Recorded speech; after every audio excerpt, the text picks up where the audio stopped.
Alhamdulillahi Rabbil Alamin. Nasta'inu ala umuri dunya wa din.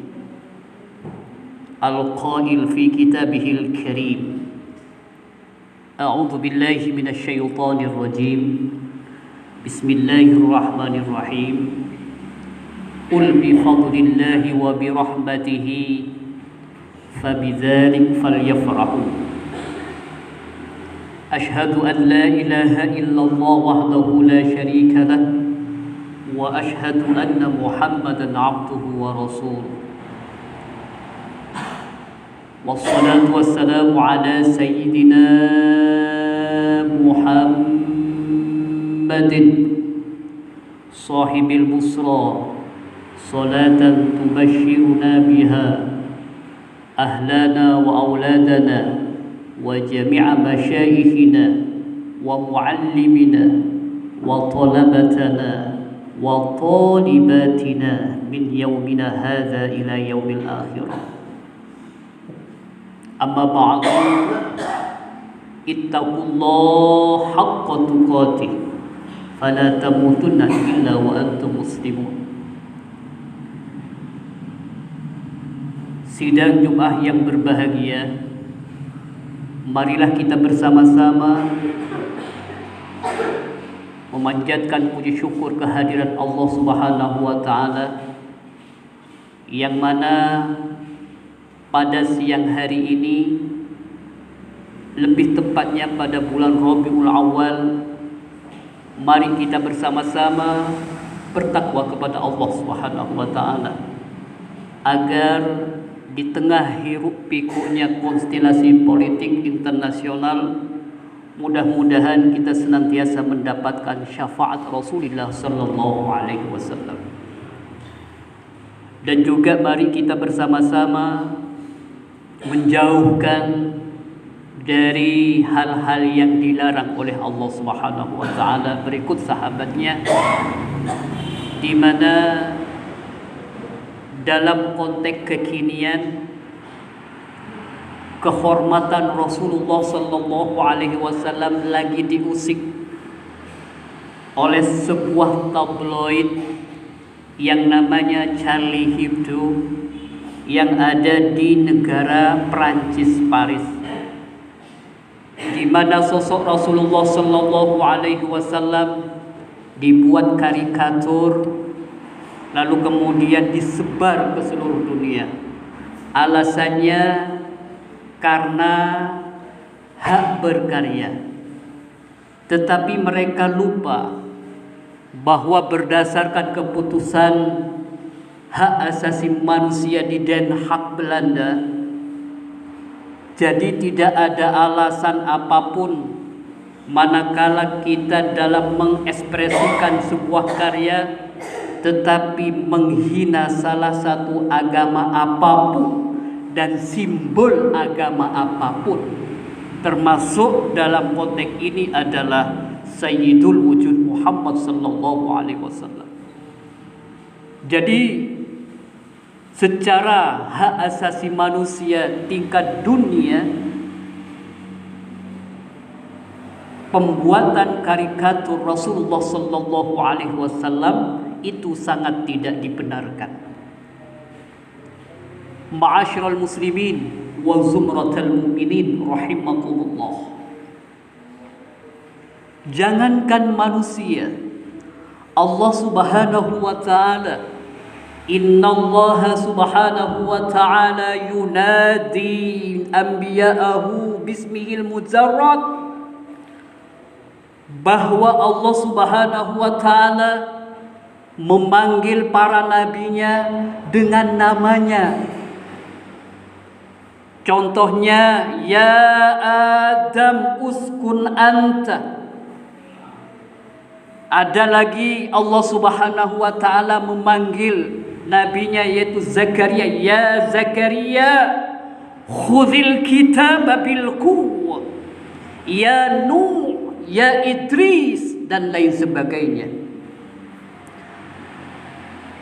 Kecuali Allah Subhanahu wa ta'ala yunadi habibana Muhammadan sallallahu alaihi wasallam bin nubuwati war rusuliyah.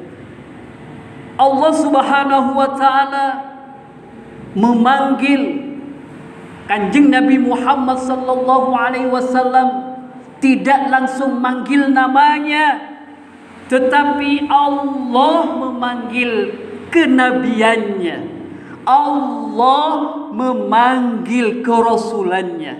Ya ayyuhar rasul, ya ayyuhan nabi, ya ayyuhal muddatsir, ya ayyuhal muzammil. Allah Subhanahu wa taala sangat-sangat beretika sekali ketika memanggil Habibuna Muhammad sallallahu alaihi wasallam. Ma'asyiral muslimin wa zumratal mu'minin rahimakumullah. Alhamdulillah, Rasulullah sallallahu alaihi wasallam ketika berada di tengah-tengah sahabatnya, beliau menyampaikan di surga kelak itu ada telaga, yang mana telaga itu saya khususkan, saya spesialkan untuk umatku. Lalu kemudian sahabat berkata, "Ya Rasul, apakah yang engkau maksudkan itu adalah bagi kami ini, wahai Rasul?" "La, antum ashabi." Engkau adalah sahabatku. Lalu siapa ya Rasul? Lalu Rasulullah sallallahu alaihi wasallam bersabda, "Ikhwani, ikhwani. Telaga ini saya spesialkan untuk saudaraku, saudaraku." Lalu kami ini apa ya Rasul? Apa bukan saudaramu ya Rasul? "La, antum ashabi." Engkau adalah sahabatku. Lalu siapa saudaramu wahai Rasul?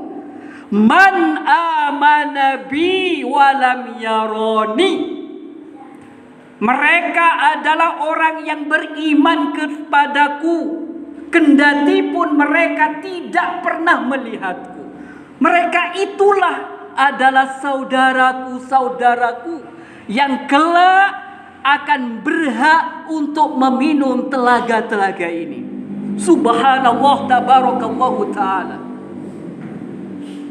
Jadi umat-umat Rasulullah, termasuk kita ini, yang menyelenggarakan, melakukan peringatan zikra bi Maulidir Rasul sallallahu alaihi wasallam, oleh Rasulullah sallallahu alaihi wasallam disediakan sebuah telaga kelak di jannahnya. Mudah-mudahan kita semuanya mendapatkan syafaat dan ridho dari Rasulullah sallallahu alaihi wasallam. Ma'asyiral muslimin wa zumratal mu'minin rahimakumullah.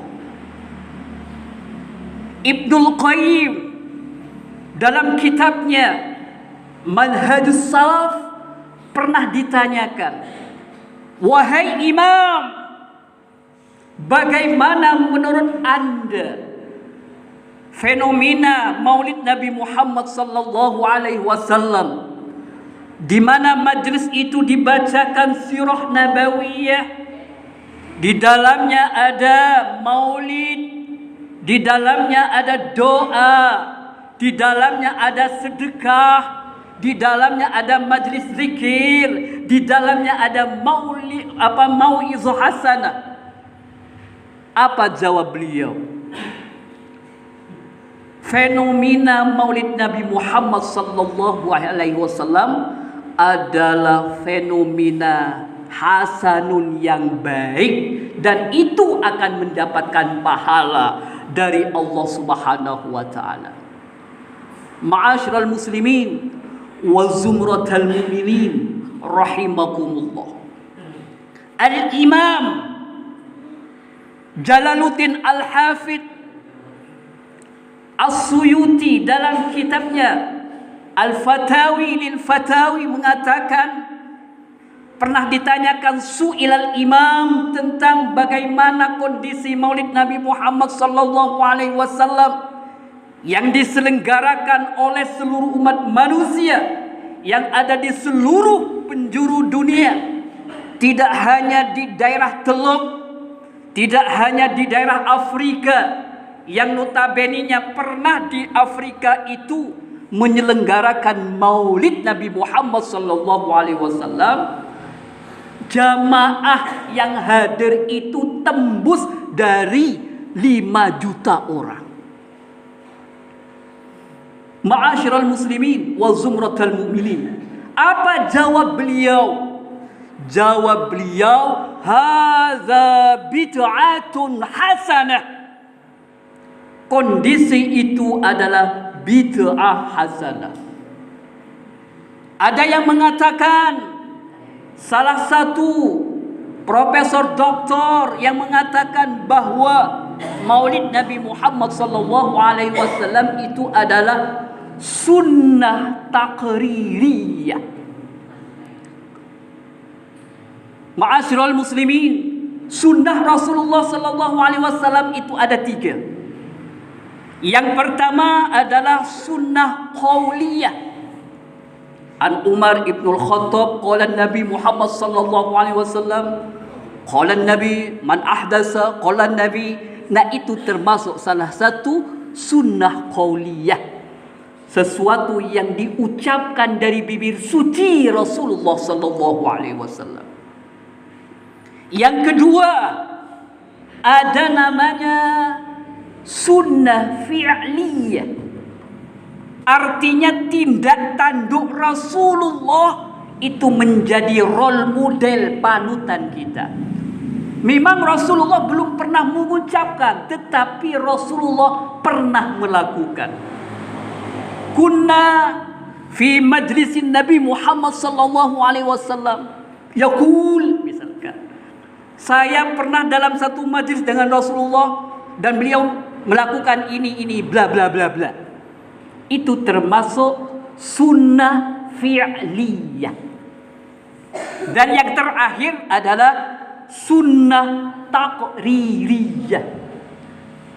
Dalam konteks ini Rasulullah tidak pernah mengucapkan, Rasulullah belum pernah melakukan, tetapi Rasulullah mengiyakan, membolehkan, memberikan rekomendasi. Contoh, masa Rasulullah sallallahu alaihi wasallam tidak ada mushaf Al-Quran yang seperti ini, tidak ada masa Rasulullah. Adanya mushaf Al-Quran seperti ini ketika masa Utsman ibn Affan. Lalu kemudian, apakah ketika dihadapkan Rasulullah itu mengatakan, oh ini bid'ah? Tidak. Kenapa? Karena ini adalah bentuk kreativitas dari para sahabat. Lalu kemudian masa Rasulullah, masa Utsman bin Affan belum ada titiknya, tidak ada harokatnya.